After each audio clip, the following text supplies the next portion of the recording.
Hello, everyone, and welcome to the December 9th edition of the Decaturish.com Twitch Show. I'm your host, editor, and publisher Dan Wisenhunt. We have a very special guest today. We have State Senator Elena Parent has agreed to join us for a little while. Senator Parent, how are you doing today? I'm hanging in there, Dan. Thank you so much for the invitation to join the show tonight. Well, thank you for joining us, Senator Parent. Our other guests are Decatur's contributor Logan Ritchie. Logan, how are you this evening? Great. Thanks for having me, Dan. Thank you for joining us. Decatur's contributor Hans Utz, who hasn't been on the show in quite some time, so we're glad to have him back. Hans, how are you? I'm great. I'm honored to be on with Senator Parent. And Decatur's contributor and Georgia on Georgia columnist George Cheedy. George, how are you, sir? I'm good. Nobody's shooting at me. I won't complain. Yep, that's any day above ground, right? So we are just going to chit-chat. We are going to talk about the January 5th runoff elections as advertised. But before we get to that, Senator Parent has been a public servant for quite some time. She's represents the Decatur area, and she was participating in a hearing last week on Thursday, and the special featured guest at that hearing, invited by the Republicans, was Rudy Giuliani. Rudy, of course, is President Trump's personal lawyer. And now sort of this primary purveyor of these election-related conspiracy theories. And Senator Parent, why don't you tell us a little bit about that hearing and kind of what happened after the hearing? Sure.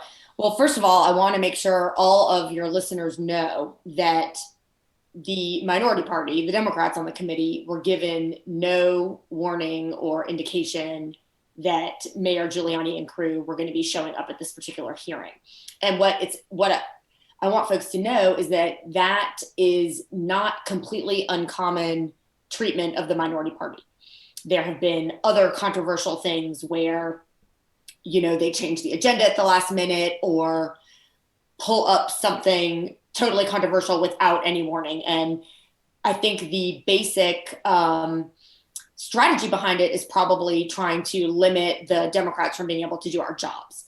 But in this instance, and it's never acceptable. I don't think it's okay at all. I think we should have some protocol and decorum and run our legislative business like the serious undertaking that it is. So in this case, though, it was really a serious thing that they did not give us that sort of heads up that we were going to be coming under instantaneous scrutiny through all corners of the country and all corners of the internet. If I had been given more of a heads up, I could have been a little bit more careful about my public information and a few other things as it relates to my kids or my husband or, our online footprint. But, because I would have been able to figure out, they had done a number of these hearings all over the country. So I've seen some of the reaction from other states. So, we had a hearing in the morning. There were actually two hearings. There was a government oversight committee meeting that was properly noticed with a real agenda. And the chairman of that committee called me several weeks ago, essentially as the ranking Democrat on the committee, and said, hey, we're going to have this. That one was run normally, and the Secretary of State's office presented for the vast majority of the time. Then all of a sudden we hear all this commotion, and we realize Rudy Giuliani and crew have entered the Capitol. So when we went into the afternoon one, there was not open testimony. Due to COVID and other factors, there were only certain people allowed into the committee room, and there was no way to sign up to give testimony. One curious thing is that some individuals testified via Zoom. And when I walked over to the chairman to kind of have a sidebar conversation with him at one point, the chairman was William Ligon out of Brunswick, who actually did not run for re-election. So he's retiring from the state Senate. I noticed that there were all these people's faces on Zoom. I have no idea who any of those other people were that were participating in that fashion. Essentially, the entire thing was run by and for Giuliani and Trump. It was not a fact-finding mission. We had One American News Network in the corner broadcasting. The minute I opened my mouth, when they first put up this this, they were calling it like explosive new evidence that look at this. It's a video from State Farm Arena on election night. They're busy saying, here we go. Here is our evidence. They are yanking out suitcases of ballots after they tell the Republican monitors to leave. And here's the fraud right here. And so I raised my hand, got recognized, and I said, we know all about this situation. Nothing strange is going on here, and it's been debunked repeatedly. And immediately, later I found out from my assistant, immediately the threats started coming in. Well, And do you think it was because, were you the only Democrat that spoke at that meeting? I'm just trying to figure out, who knows why conspiracy theorists fixate on the things that they fixate on, but you specifically seem to have been a target for a lot of this vitriol, not only on your page, but frankly on the articles that we've written about it.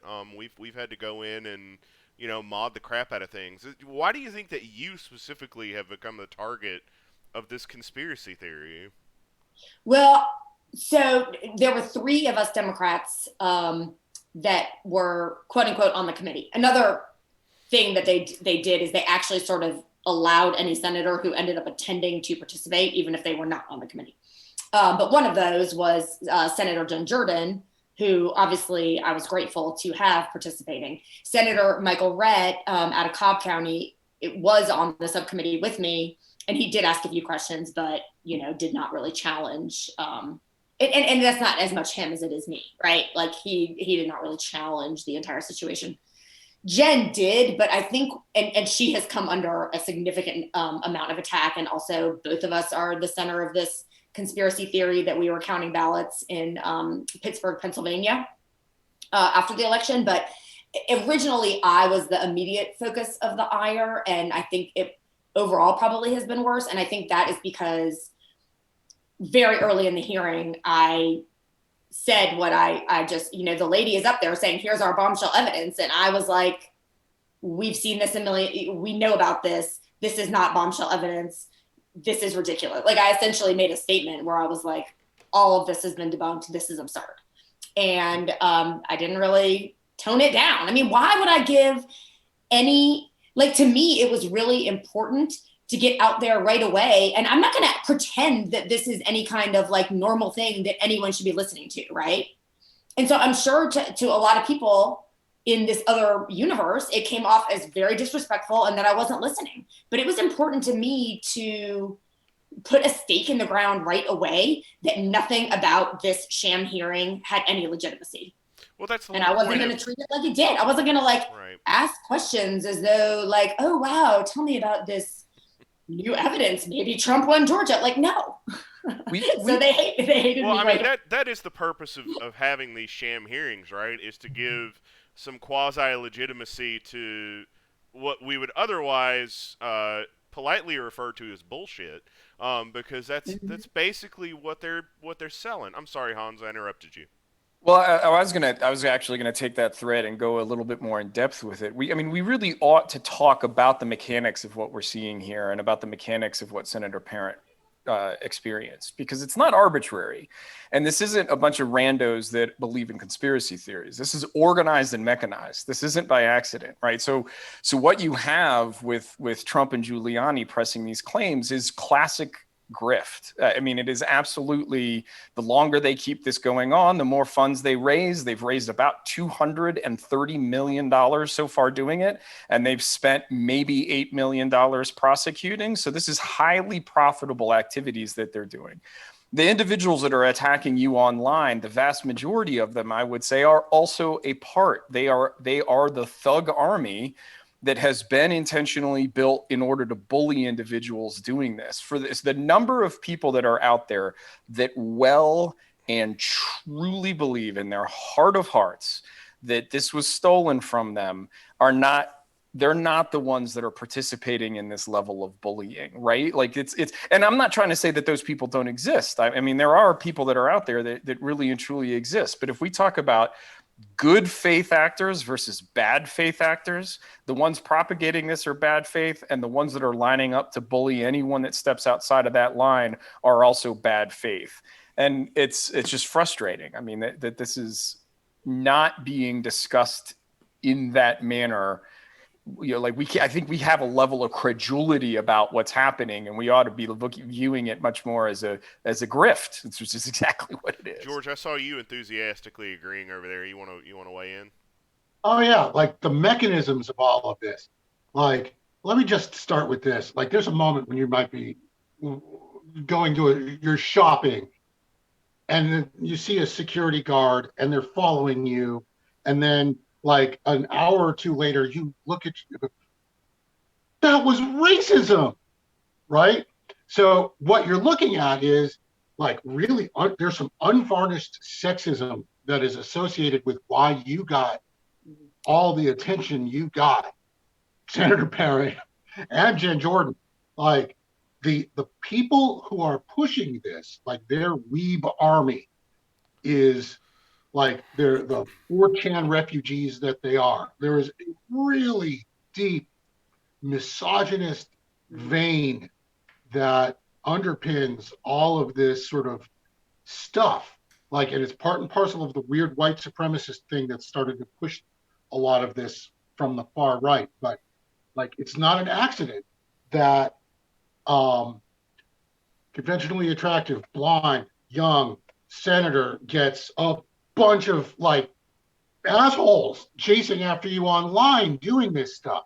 And I'm wondering at this point, as you're looking through this, is it as obvious to you as it is to me that like a lot of the targeting here is like really base, gross, like woman in a position of authority, and that makes me uncomfortable, and we don't want you to be in charge?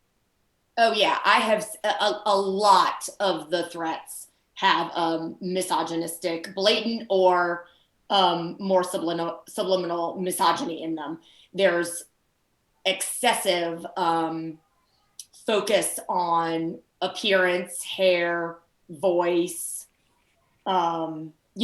personal mannerisms and characteristics. A lot of that, I think, does come along with what you said, George, and being a female voice, it gets focused on.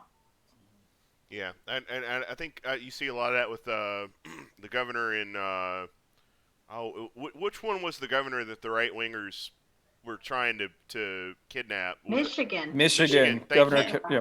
Gretchen Whitmer. Yeah, very very similar thing going on. You know, there are other governors who have done things that are very similar to what she's trying to do. Why is she specifically a target? And I definitely think that misogyny has a lot to do with that. So let's advance the story a little bit, Senator Parent. You know, this started happening. How has your life changed, at least in the short term, after all of this stuff came to the surface? Like, what are some of the things that you've had to do without compromising your security? Obviously, you know, just what are some of the steps that you've had to take to protect yourself and protect your family? Well, we've just, I've tried to remove personal information from the web as much as I can, which is really difficult. If I had been elected, 6 years ago to Congress or some higher level office, I probably would have gotten like a new work cell phone and all that. But, I never had done that or needed to do it. And so I have not really taken steps to protect my personal information online. And it had occurred to me before, I think at one point my husband was like, I really wish you would not have our address on the website. I wish you would not do that. And I was like, I know, but like if you'd surveyed people in my position, it was kind of like about half and half, so you never really felt like, oh, I can't have my personal address out there. And sorry to interrupt on that point, but there's a certain level of expectations with people in public service that you are accessible, right? Like, yes, the whole cell phone thing, that does get into that. That's a very fair point. In fact, one of my original political mentors told me, he's like, it always works really well. When I was launching my first campaign, it always works really well if you say to people, and here's my cell phone number, but you could still have like a work one and then get another one. But I mean, all of that always seemed to me to be a royal pain in the butt, right? It's like, if I don't have to get into all that, I don't want to. And I did open up a PO box when I was in the House. And that was a royal pain in the butt because then I had to drive over there to get them. It was just such a pain. That's the reason I didn't do it. I was like, oh my gosh, you know. But now I have to. I just have to. But anyway, the bigger impact has been that I had to coordinate with a lot of different law enforcement agencies, all of which have been fantastic. I mean, we've had GBI, GSAC, which is like the integrity. I can't remember what that stands for exactly, but they've been analyzing a lot of the threats. DeKalb Police, DeKalb Sheriff, and Georgia State Patrol. And they have all really, really been helpful. And that's made us feel a lot better. Now, my kids for a few days were like, why is there, at one point, my son was like, wait, why is there a police car and the Druid Hills Patrol outside our house? And I have like a little, story. I don't think they ever got that freaked out. They may have had a certain level of stress, like, they're not that, they're young enough to not totally freak out, but old enough to sort of be like, okay, wait a second. But I think it's been okay. And it made certainly us feel like, look, we don't have to worry. We have law enforcement that are looking at all these things that have come in, seeing if anything's credible. And meanwhile, we've got agencies kind of looping by a lot. I've never obviously had that before. That was good. Oh, sorry, George, go ahead. Two quick questions. Have you pinged BJ Pack over at the U.S. Attorney's Office? I haven't actually. Like, I would recommend that. Yeah, I know BJ. He's great. Yeah, I think he is too. The other thing is, have you had a COVID-19 test since then? Oh, yes. So, and then of course the news comes out as if everything wasn't insane enough already. The, online conspiracy theory got going and retweeted by some really prominent folks that Jen Jordan and I were, the reason we acted the way we did in the hearing is we were part of the fraud. There's this whole crazy thing. And then right on that, a couple hours later, well, Rudy has COVID. Now, is it a surprise that Rudy had COVID? Not at all, because he's been traveling around the country with this whole group of people maskless at a bunch of hearings. So of course he had COVID, which is why I stayed as far away from him as I could. But he did march up to me and Jen, actually to compliment us, ironically enough. That was my only interaction. I got my test yesterday. I actually should have already had the results. But one great thing, I will say, so having the Georgia law enforcement help and express concern has been wonderful. Secretary Raffensperger called me today to express, his concern and solidarity. And Kathleen Toomey herself scheduled my COVID test. So I appreciate that we've got some of the higher ups in Georgia government looking out for me and for Jen in this strange, unusual situation. So let's go ahead and get the Pennsylvania thing. So the conspiracy theory is because they have a photo of a woman that is also wearing a mask, also has blonde hair, counting ballots in Pennsylvania. The conspiracy theorists who don't need evidence or facts or corroboration or anything to make their theories work have alleged that Senator Parent and another senator were in Pennsylvania counting these ballots. And I just want to say that because we keep talking about it, but I just want to put it out there that obviously that's not true. That didn't happen.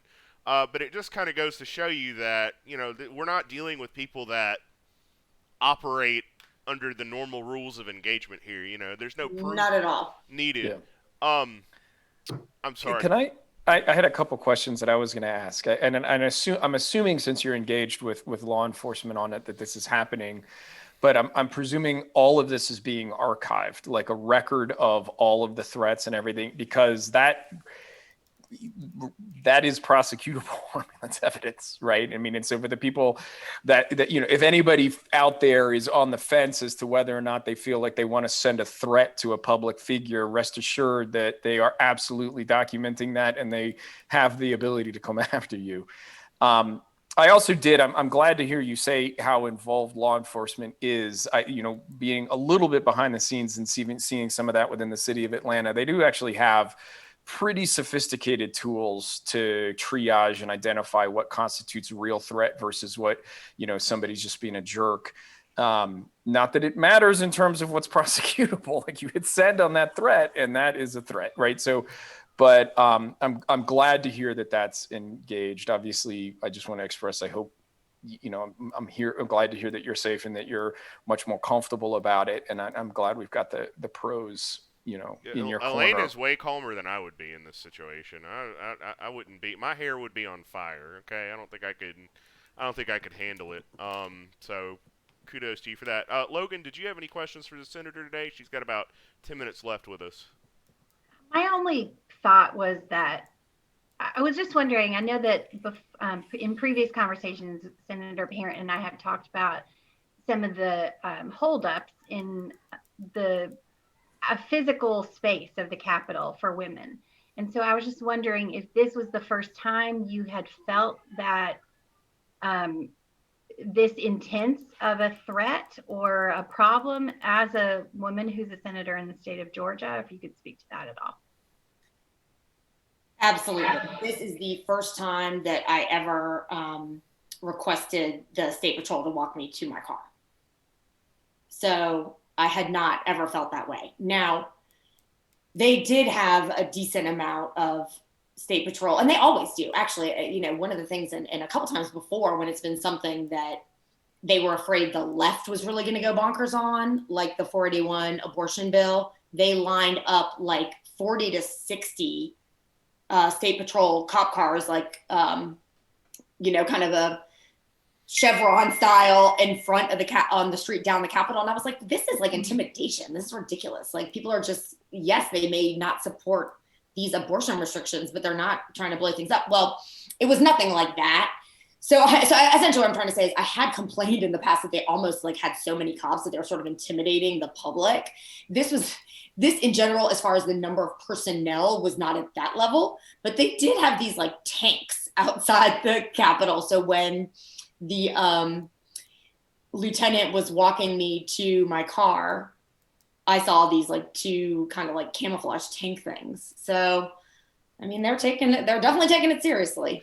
So, and the Capitol Police have had Capitol Police, who are part of Georgia State Patrol, have had the resources and or the pull out of the governor's office, and lieutenant governor's office has been high enough that they've actually been able to spend more time sort of at my house than any of our other agencies, but they all work together. So one thing was when I woke up on Sunday morning and I saw that this counting ballots in Pennsylvania thing had like gone berserk overnight. I'd seen it the night before and just laughed my head off because it's so ridiculous. It's so silly.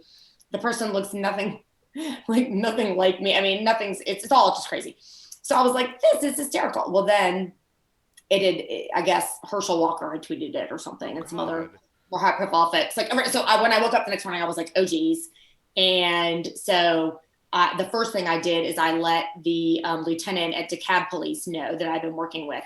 And I felt really good because he was the one that told me this is footage from Pennsylvania.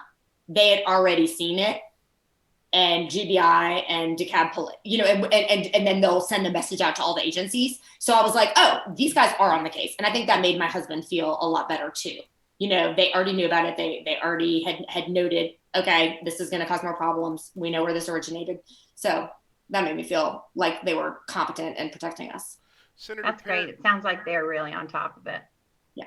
Senator Parent, when you and I talked, it was either Sunday or Saturday, about this, what's been going on, one of the things that you mentioned is you hoped that Republican colleagues in the Senate would come to their senses a little bit and realize that they are playing with fire here. And then, today, or maybe it was yesterday, after the state of Texas decided to sue Georgia and all these other states for fraud that didn't happen, a bunch of your colleagues in the Senate released a joint statement. Yep. Tell us about that. Having gone through what you've been through, having been a target of these conspiracy theories, with your colleagues, by now have no ignorance is no justification for your colleagues, right? They know that they are playing with fire. How does that make you feel? I mean, I know that's a cliche question, but to see your Senate colleagues backing something like this. Well, it's really disappointing because I made the point to them that if you are in a position of leadership, that I understand the pressures that they are under, because if they wanted to stand up and tell the truth, they are no match for a Trump tweet. But that part of our jobs in accepting a position of leadership is to tell the truth to the public and to our constituents and be kind of the bigger person and show some leadership. Not that I'm not their caucus signed that thing. I mean, it is a humongous chunk. So real quick sorry, Hans, a couple things are going on. I mean, obviously, number one, they're all terrified of Trump, but number two, they're jockeying for Trump support with an eye towards higher office, right? I think some of the ones that are being the most aggressive are simply, and it's regrettable, but I think they're trying to position themselves with those supporters in a future Republican primary. Yeah, I mean, not at all that I mean to let them off the hook. When we talk about leadership, it really does start at the top, and Kemp has been an absolute squid muffin on all of it. I mean, it's just the most wishy-washy wimp that I have ever seen in my life. And then our two senators are atrocious as well. I mean, it's mealy-mouthed nonsense. It's an embarrassment to the human race watching the way that they're behaving. And so they're giving permission for everybody in lower office to behave in precisely the same way. So it's the despicability all the way up. I mean, this is where, I'm giving them credit where it's due. Gabriel Sterling standing up, being willing to speak the truth, has himself taken on a lot of the same sort of vitriol and danger that I think you have by speaking truth to power. And so it's really frustrating to see us in this particular space. And I again, not at all giving your colleagues any room for forgiveness for their actions, but they're just following the lead dog on all of this. And right, if you're exactly right. If U.S. senators aren't willing to do it, it's pretty hard for a state senator to, unless they really value, truth. Truth and speaking up. I mean, well, so first of all, there are different levels. Like there are more of them that didn't sign the statement calling for the special session and essentially overturning the will of the voters in Georgia than did. So that's one level of distancing yourself from it, right? You also could just say, this is how I intend to comport my life as a public official, and I don't care if I lose my office. Now, the Secretary of State and the governor don't have that much choice, as far as they do have to follow the law and sort of do their jobs, right? Raffensperger has done that with more integrity than Kemp. The lieutenant governor has actually been pretty strong on not beating around the bush, and has voluntarily gone on CNN 3-4 times to yes, while he mentions how much he loves Purdue and Trump and Loeffler, he's not squishy. He's declared Trump lost, and he doesn't. And he could hide more than he has been. That's why I'm giving him some credit here. Yep. Because the speaker didn't sign that latest statement saying there wouldn't be a special session, and I haven't talked to anyone about what's going on there. So my sense of it is that go ahead. Well, I mean, Senator Parent's got about a minute left, so I wanted to give her, if she wanted to offer some closing thoughts about where we go from here. Obviously, you've still got to do your job. You still got to go into the building or get on Zoom with these folks every once in a while. How can you move forward as a senator and be effective when your colleagues are putting your life in danger? I mean, it's got to be hard. How are you going to manage?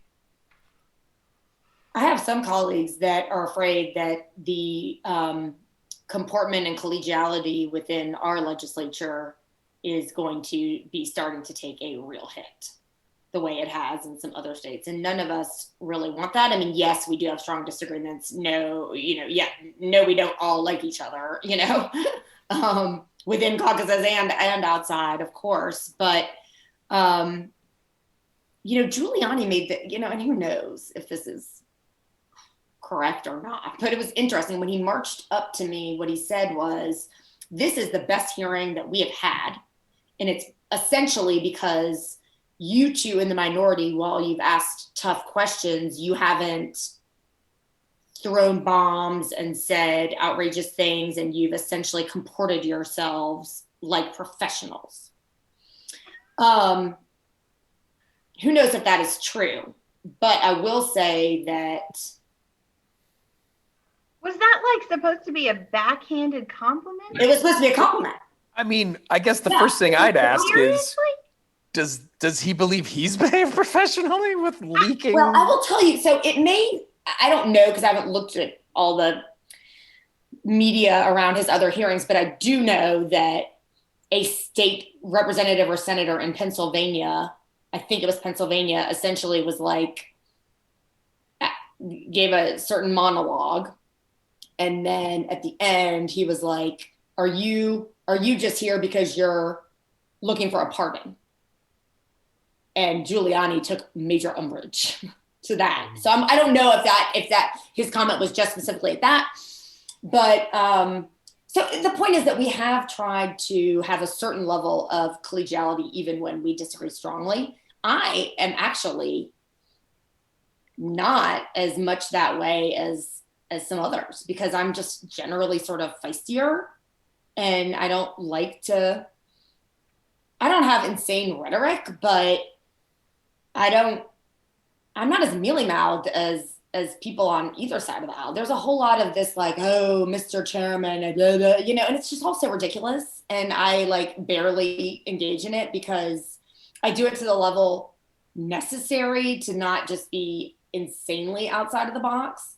But so I actually do a lot of that less than other folks. But I would like to maintain, I do have like a decent relationship with most of the Republicans. I like people. I'm extroverted. I can talk to most of them.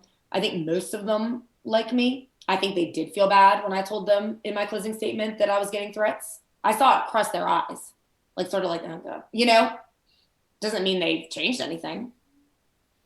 Yeah. Question. I know you got to go really quick. Were there 29 votes to overturn the election in the Senate, do you think? No. But Okay. But here's the problem. So your question assumes that we actually went into special session. Right. So we had a number of Republicans not run for re-election. We would essentially probably be counting on them to sort of save us, because any Republican, there might be a few who just couldn't bring themselves to do it, to totally overturn the will of the people. I do believe the majority of their caucus would do it to just save their hides and follow the party line. We have 21 votes though. So all we need is 8 to kill it. And I think ultimately I feel like we would get there, but it would be close. Got it. Closer than it should be. Senator Parent, thank you so much for your public service. Thank you for your bravery, frankly, in the face of these threats. I couldn't handle it as well as you have.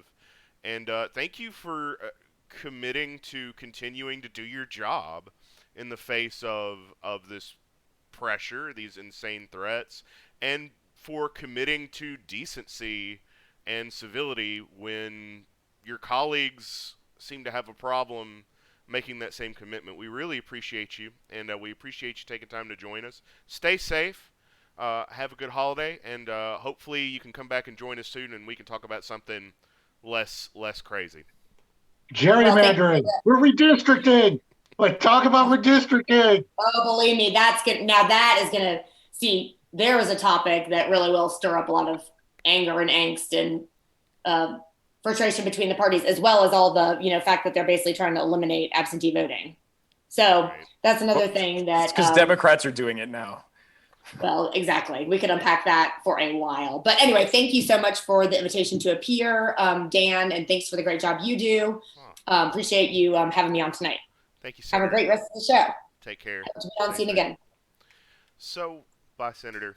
So, one of the other things we didn't get to, because I didn't want to eat up time, was So I spent a lot of time on Saturday. When I look for people to block on Facebook, I normally go to the threads like Senator Parent had, and I know that sounds incredibly petty, but hear me out. I really do think that there's value in restricting the amount that these networks can access you personally. So I spent a lot of time just okay, I'm blocking that asshole, blocking that person. This guy's creepy. But I saw this Chris Estes comment, and I reported it, and I clicked on his Facebook profile, and I was like, huh, this guy's a former police officer. And I was like, huh, he's the county assessor in frickin' An elected position. an elected position. Yeah, that was some good journalism right there. And some bumble screw. Well, thank you. Thankfully, stupid people make my job really easy. And he was just, I just couldn't believe it. And so I called. So I called the local media. Well, I called the police first. I called the police in, not in St. Louis, but in Cole County, Jefferson City. And I called them, and I was like, hey, you need to know about this. I called some of the TV stations that had reported on his shenanigans in the past, and I was like, hey, you need to know about this. I called the dispatch, and they were like, ooh, gimme. You know, the dispatch was all about it, and so, but I believe it was his wife. I'm not 100% on that, but I did get his home number, and I called, and I was like, you know, surely this person is going to tell me I was hacked, you know, that wasn't me, you know, this is I've been framed. And the first thing they said was basically, well, why shouldn't he have called what she did treason and say it was punishable by death? Like, totally, like, this is the Free speech. right, this is the mindset we're dealing with now. Like, the people that are wrapped up in these things, like, don't think about it from an appearance. Like, they are all base. They are all Trump base now. Like, they're in that world. And that's why, you know, Elena got some criticism for saying these people are in La La Land, but that's the truth. Like, some of these people are in La La Land. You know, Dan, I want to know, Yep. when you called there and you said, can I speak to Chris, what the person said, and then what was your next sentence? Oh, you're his wife? Let me ask you the question. well, I think I wasn't the first person who had called. Is the thing? 'Cause I think dispatch may have gotten there before I did. But the first thing, well, they initially just hung up on me completely. She said, "This is so stupid, I don't want to talk," and hung up. And I was like, "All right, whatever." So I was going to do the story, and then they called me back. They called me back to give me the statement, and I was like, "Thank you, journalism Jesus." Thank you. Appreciate that statement. Yeah, I was like, yes, please give me the statement. And I was like, I didn't understand it. Can we go back and listen to the statement again? Like, I made sure that I got the whole thing. That was, but you know, like, that's the thing. Like, these people don't realize that what they're doing is wrong. Like, they don't realize, because Trump has lowered the bar for everything in terms of what's acceptable and what we can get away with. They're just having a normal one up there in Cole County, you know. Worse. Yeah. Although Sam Bushman was so I find that the Republicans who serve on the county commission up there are a little more level-headed and not crazy. And Sam Bushman told the St. Louis Post-Dispatch, said, I read that and said, oh my God, I can't believe he's, you know. Sam is really nice people in Missouri, by the way. Everyone I talked to, even his wife, they were super duper nice and polite as could be. And I was like, oh, I have to go up there and visit sometime. But yes, that story was just unbelievable. But the whole reason that came about was because I was looking for people to block on Facebook. Because I was and reporting threats, because that's, you know, I really want to smack Facebook around for a minute, because what they have done to the level of discourse in this country, and I know people are going to say, oh, well, people are responsible for what they post. That's true. But Facebook has taken zero responsibility for the content that's hosted on their platform. Just to give you an example, if somebody were to go on my website and post a comment that were defamatory, and I let it stay up there and didn't moderate it, I would be responsible for that. Potentially. Somebody could take me to court and say, Dan, you allowed this comment to sit there. It was false. It was defamatory. You didn't take it down. We're going to sue you. And there might be some liability for me. Facebook is exempt. I think it's called Section 230. Yeah. They are completely immune from liability for anything that occurs on their platform. Until that section gets taken down, which is somewhat bipartisan support right at the moment. Yeah, I'm for it. I mean, the reality of the situation is, you need to be responsible for the things that you host on your platform. And right now, Facebook is the host of a lot of this bullshit that results in people getting threats and people getting hurt. What we need is a mechanism. So the original laws that are around defamation, libel, and slander are predicated upon broadcast and publishing industry, right? And so, if you are a newspaper publisher and you print something that defames someone or that is libel is the written and slander is the spoken, I think. Yeah. Right. So if you go ahead and publish that, then you are taking an action that makes you liable, right? Mm-hmm. Whereas I think that what has cropped up in the online sphere is that if you have somebody that's free commenting on your paper, Dan, and they put something up there that's libelous or defame someone, you haven't actually made a conscious decision to put that up there, but the onus is on you to take it down when you find it, right? And so what we haven't done is create that bridge law that says, if some maniac posts it, you're not at fault for that. But if you let it stay, you are. And that's what like Facebook is like, well, no, we're not at fault for it. We didn't post it. And we're like, yeah, but it's gone viral and you like 10,000 opportunities to have taken it down and you haven't. At some point you are also complicit in it, right? Like that's what we need. If you were to go on, Twitter's better about it. They're not by much, but they're still a little bit better. If you were to go on Senator Parent's Facebook page right now, I would guarantee you would see content that you would consider to be a legitimate threat. And the ST's comment that started that story where he said you were guilty of treason punishable by death, that's still up there. That's still there. Facebook never took it down. It's been flagged. It was pulled down at some point, but I'm not sure why. I'm not sure if he pulled it down or if Facebook flagged it and took it down. But it was back up. I mean, it's back there now with the same timestamp and everything. And Facebook is just like, keeping in mind that there's no real person that has looked at this once, I would bet. It's probably their computer algorithm. But I posted like a meme or something on my page, and I got like an instant takedown. Facebook was like, this goes against our community standards. I'm like, it was actually a repost of something I had posted, a few years ago. And Facebook was like, no, this is wrong. But like they're letting these people get death threats all day, like public officials doing nothing about it. I just think Facebook needs to die. Facebook is a terrible platform. Well, based on the suits that are being filed by 40 attorneys general across the country and the Justice Department, that is actually now a real threat. Well, they're gonna try to. So there's some antitrust action. They're gonna try to make them divest themselves of WhatsApp and Instagram, which is good for me from a business perspective because Facebook owns WhatsApp and Instagram, they control most of the digital ad market.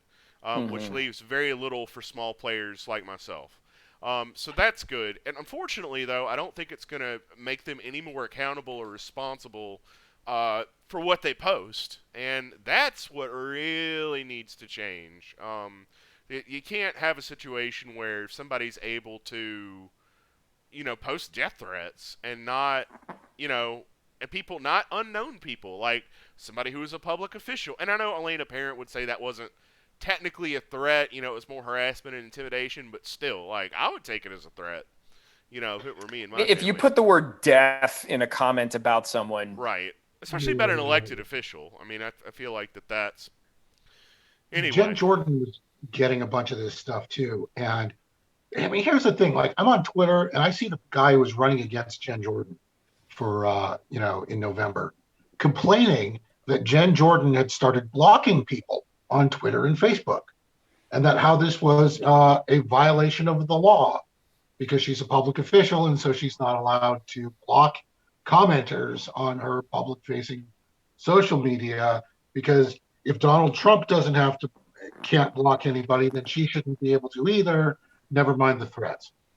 And I'm looking at this like they're looking to exploit it. Like they really want, like, because ultimately what they want is an internet that is more easily controlled by people who are willing to intimate violence. Like if it's a means of establishing control over the medium, that's how they'll do it. Yep. Because they don't have it now. Yeah, it's funny. I'm like one of the few people I know who actually supported Trump in blocking people on social media, because you can't ever totally 100% block somebody from your public-facing Twitter profile unless you have it set to private tweets. Like you can look at it if you're not logged into Twitter.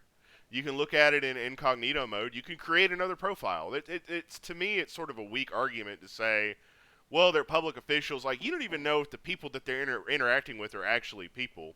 And I suspect that's why Senator Parent hasn't moderated a lot of the stuff on her page, because she feels like she can't. It's sad. It's really sad. Can I throw out a quick topic of discussion absolutely. for the last? Yep. So I'm interested in having a conversation about what I view as an atrocious false equivalence that the Secretary of State made between the fraud claims that Trump is putting forward regarding the election versus the challenges that Stacey Abrams identified with getting people to vote. I mean, so I don't know if you guys are familiar with this. You can dunk on that for a few minutes. Go ahead. Yeah. I mean, look, so let's call it what it is, right? Because Stacey Abrams wasn't out there saying people's votes were fraudulently stolen. Like that isn't the claim that she was making, right? Like the issue with Kemp being the secretary, first of all, the huge conflict of interest with Kemp being the Secretary of State overseeing his own election to governor, whilst clearing the poll ledgers of, I don't, how many people was it? It was a couple 100,000 people. And then adding all of the friction into the ability for some of these people to actually vote. That's not fraud. That is absolutely impeding an election and actually trying to take away individuals' natural right to vote, right? And that's the claim made by Abrams. For Raffensperger to try to create or draw some false equivalence where Trump is out there actually saying legitimate ballots have been taken, false ballots have been added. It's a very different, an entirely different claim. And so I know that we've all, given Raffensperger some credit for standing firm and saying that this is a legit election. I'm not going to give him that much credit. I think that was a low blow, and he knows better than to try to draw that sort of comparative nonsense that he did between. Basically, it's the whataboutism, right? That I think drives everybody crazy. Well, hey, the Republicans are doing this insanely terrible, horrible, awful thing. Let's figure out a way to say the Democrats did the same thing. He's trying to take some of the heat off of himself. And while I appreciate Secretary Raffensperger following the law, that is an incredibly low bar for praise for a public official. Right. I admire, and Gabriel Sterling works for him, and I consider Gabe a friend. I've known Gabe since, I was covering him on the city council back at a different paper. And no public official, under any circumstances, deserves any threats for doing their job. It's unacceptable. It's unacceptable no matter what the circumstances are. That being said, I see a lot of playing into these conspiracy theories by the very people who are also upholding law. When they say, we want to make sure every legal vote was counted. Well, do you know of any illegal votes that were counted? Because I don't. I mean, not to a degree that, it would have changed the outcome of the election at any rate. But Dan, people are saying that all over, including in DeKalb. And I'm including DeKalb elections office. Mm-hmm. I mean, that's it's become like part of the rhetoric dog now. whistle. Yeah. It's become part of it's one of those things that's become part of the rhetoric, and people are perpetuating it. Well, the even way if they that don't realize it. the way that the question was framed automatically drops the bar, right? I mean, the question that's framed is, we think there's a huge amount of fraud, so we need to make sure that the votes are all counted correctly. Every legitimate vote is counted correctly, but that is tied to their claim of massive fraud. So now what is a reasonable statement, right? We all agree every legitimate vote should be counted.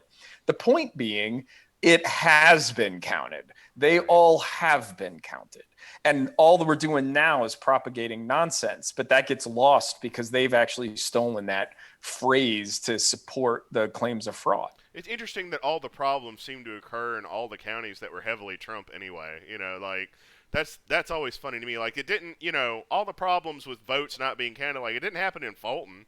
It didn't happen in DeKalb. It happened in the Trumpiest of Trump counties most of the time. People are like, oh, and that's because, one, we have too many damn counties in Georgia. We have more counties in Georgia in this state than any other state. You don't want to have a county larger than you could take your ox across in a day. Right. A plantation just too big to get crossed longer than a day. Man, you need a new county seat. I look forward to your improv. We're doing this recount thing again in a month, by the way. Oh yeah, because of the runoff. Right now. Yeah, we'll be doing that. That's fine. They can lose multiple times. I don't care. And no, we won't be doing it if they win. I mean, let's get real. Like, if Loeffler and Purdue win, there ain't gonna be no recounts. It's gonna be like, oh, it was totally fair. But if they lose, oh yeah, we're gonna be doing. It's gonna be like Groundhog's Day. We'll be doing all these recounts. But I think this is a fact. Somebody correct me. I think Georgia has more counties than any other state except Texas. Yes. And yes, that's correct. Every one of these counties has some goober elections board that's responsible for running its own damn elections, and shit has ensued. Things have gone sideways in some of these counties because it's just kind of a ridiculous way to run elections, in my opinion. Yeah, and it's not. Let's dig on that just a second, because it's not necessarily corruption, right? Like a lot of that is straight up incompetence, right? Like you're talking about people that couldn't do the corruption, couldn't pull the corruption off. They can't do it legally in the first place, much less sneak some stuff in there. But yeah, I'm not ready. Having worked in government, I have a high respect for how often incompetence can actually crop up and look like corruption. My suspicion that is what we're dealing with in a lot of these cases. I mean, in fairness, Fulton did have a toilet break or something, so I guess there's that. That's my other favorite conspiracy. Like, that's when the suitcase came into play. Right. Everyone's like, why did the toilet break? I'm like, have you ever been to Fulton? Like, you ever been? We had a bridge just catch the hell on fire one time. Like, these things don't have to have any explanation or overarching reason. Shit just goes down in Fulton sometimes, man. It's just how it is. So I like in one county, when in these the top five largest counties in Georgia, when one of them does something and then another one goes, well, that's how they're doing it over there, but we don't care about that. They can't possibly understand how we feel. They're like, oh, well, you have just as many voters in your county as they do in theirs, so maybe they're onto something. Everyone's like, a toilet overflowed. I'm like, yeah, because toilets always overflow at convenient times, all right? Like, they never overflow when you don't want them to. Like when you're at a party. Well, just think about this. Think about this. Day. My master plan for overriding the entire Georgia election and getting Trump assured another term, because we're going to end up in a situation where the votes aren't counted correctly. And so we have to go through it and have our electors, go through the entire process in the state legislature. My master plan to accomplish that involved clogging a toilet at State Farm Arena. It's an insane set of circumstances for people to. Criminal mastermind, Hans. That's me, right? Clearly the work of a criminal mastermind. Master of toilets, maybe. Definitely a criminal mastermind. There are still two plays out. So here's like two things to keep in mind as we watch the next week and then a month. Quietly, I say I'm a little worried about what happens if somebody tries to shoot one of the fucking electors in a week. Yeah. Like because like the state party will reappoint electors. Okay, fine. You'll have this question. If somebody tries to disrupt the electoral college vote that occurs in 6 days, that's one. The other is that it is entirely possible for the Senate to attempt to reject the slate of electors that they see and test this 130-year-old election law that's never, ever been tested before, ever. Like, just to do it, just to say, no, like the Senate doesn't like these electors. We're not taking it. And that's the question that you were asking, Elena, is whether there's the votes to get that. Yeah. Like if they had, like if they called a special session in order to appoint new electors, whether or not there's 29 votes for it. I don't think they will. I don't think it's going to happen. I think if it was closer, it would be a different story. I think really the story is that the reason it isn't gonna work. These attempts to overturn the election isn't gonna work is because Joe Biden won by 10 million votes. Yeah. I mean that's really the only thing that's keeping this from being decided by the Supreme Court right now is because of the overwhelming amount of votes he received in his victory. I didn't ask, but I could have. I probably should have. So the electoral college vote, like the electors are presented to the, they're presented to the U.S. Senate. I think the 3rd. I was going to say the 6th, maybe, but yeah, it's very early January. Right. When is the first day that the legislature reconvenes in Georgia? That's a great question. Without a special session. Well, let me ask my information machine. It shouldn't be possible for them to attempt to send another set of electors. Even yeah, I don't see that happening. George is like it would just sit on his desk. But like I imagine there's another layer of shenanigans coming. Like just because that's how deep the grift is right now. Atlanta like, Nick says it's all about January the money. 11. January 11, so it'll be after the. Okay, good. Yeah. Yep, that's what I got. Yep. All right, good. Well, I think it's just all about the grift. It's all about this. How many millions of dollars can he raise on the way out the door? Yeah. Well, we're going to wrap this up. We've been going for about an hour. I want to thank our guests, Logan Ritchie, Hans Utz, and George Cheedy. We are going to be back next Wednesday talking about something. I don't know. We'll figure it out. I usually book these guests a day or two beforehand. But I wanted to say thanks again to Senator Parent for joining us. Thank you to everyone who watched us today. Have a good, safe weekend, and we will talk to you again next week. Bye, everybody. Ciao. Bye.